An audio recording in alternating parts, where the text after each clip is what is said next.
Hello and welcome to the channel. If you're new here, I'm Dr. Claire Lynch of the Doris and Bertie Writing School, and I'm on a mission to help you become a better, more confident writer.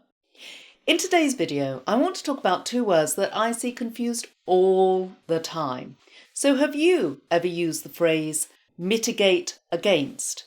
As in, his poor exam results mitigated against him getting a place at Cambridge.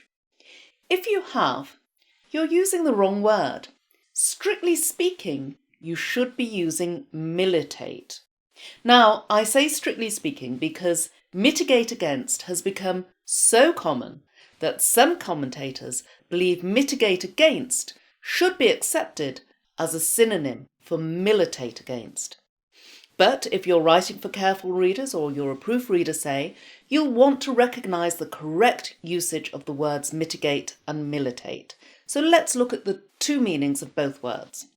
So mitigate comes from the Latin word mitigare, meaning to soften. And today, mitigate means to become or make less severe or harsh.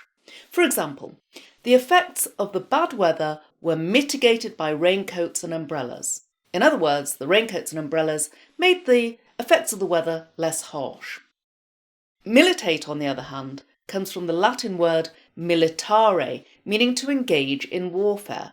And militate is the word that's correctly most often used with against. And to militate against something is to make it less possible or likely. It means potentially to stop something from happening, in the same way that a military manoeuvre might prevent an invasion. For example, David decided to militate against the effects of bad weather by not leaving the house. In other words, David took action, or I suppose in this case inaction, against the effects of the bad weather. So here's how to remember the difference between militate and mitigate.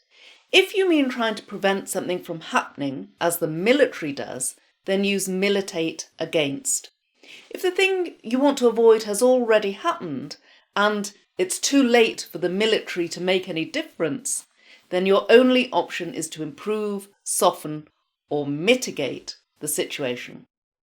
And as a final check, if you find yourself using the word against, then you should always correctly use militate, not mitigate.